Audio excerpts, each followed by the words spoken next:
Viongozi wakuu wa kisiasa leo waliamua kuvuana nguo hadharani wakirushiana cheche za lugha chafu na matusi makali. Rais Ruto aliyekuwa naibu wake Rigathi Gachagua wakiongoza msururu wa matusi ambayo hayajawahi kushuhudiwa kwenye historia ya ofisi kuu humu nchini. Jioni ya leo tunakuletea matamshi ya viongozi hawa pasi na kuhariri maneno yao. Belita Oletenges anaangazia hii siku ya siasa chafu. Kwa ajili ya heshima na taadhima kwa watazamaji wetu, hapo jana tuliweka pembeni cheche za matusi kutoka kwa wanasiasa. Ila sasa matamshi yao yamegeuka na kuwa majibizano makali ya kurushiana vijembe hadharani. Ndiyo maana leo tunaangazia matamshi yao bila kuhariri.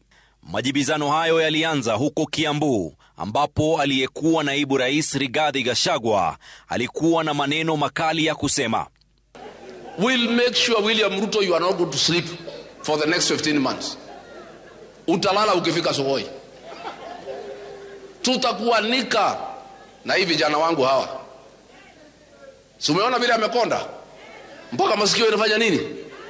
Na bado. Rais William Ruto aliyelengwa na maneno hayo ya kukosa maumbile yake, naye akarusha makumbo yake. Mtu mwenye ako na pepo ya ukabila na chuki na kisirani anatuambia nini kama Wakenya? Rais Ruto akizungumza kwa hasira huko Mlima Elgon, sauti yake ikiashiria ghadhabu kubwa. You cold-blooded thief! You cold-blooded thief! Stealing from your own brother! Stealing from orphans! Stealing from widows! You want to give us a lecture? Unazunguka kwa makanisa, unazunguka kwa barabara, unazunguka kwa mazishi. Ate unatuongelesha kitu gani? Mtu ambaye ameenda akatia mimba watoto wadogo kama wanarika ya mtoto wake, alafu anaenda anaua hawa watoto, alafu unatuambia mambo ya mauaji. You cold-blooded murderer, heartless character. You want to tell us, you want to mislead our nation. We will not allow you to mislead any community. We will not allow you to mislead anybody in Kenya. You are not going to be anything in this nation. You belong to the rot in jail. Ikweli ama si kweli? Huyo mtu atembee asitembee, apotee asipotee. Na baada ya kumlenga Gachagua, Rais Ruto akatupa nyavu kwa upana zaidi katika maji machafu ya matusi kwa viongozi wengine wa upinzani. Kwanza mimi nauliza wengine waende gym. Kwanza wacheni kula chakula mingi. Tumbo karibu inapasuka, kichwa karibu inapasuka. Munalala kwa mkutano mchana, hata hewa munaharibu. Kwendeni kabisa bure. Licha ya kwamba rais hakumtaja mlengo wa maneno yake, alipokea majibu kwa kauli yake. First of all, mimi sijui kwa nini unasumbuka vile nakula, kwa sababu mimi sikuli kwa bibi yako. Ujaniona nikienda kutafuta chakula kwa bibi yako ama kwa watu wako. Mimi nakula ndizi kule Kisii kwetu. Sasa kama hiyo ndio inakusumbua, mbona mimi sijakuja kukuuliza wewe mbona umekonda?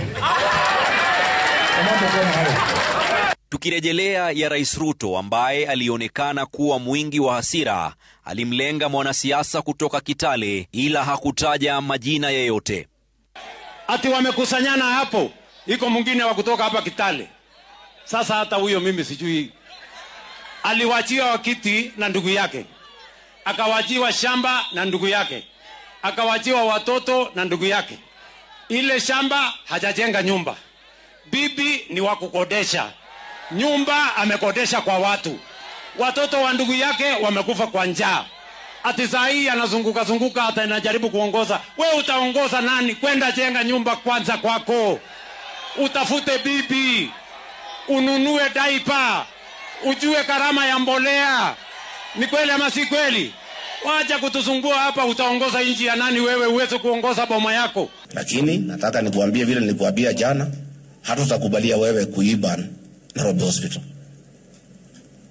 Because vile unaenda, tukikubalia uibe Nairobi Hospital, utakuja kuiba Leave Funeral Home.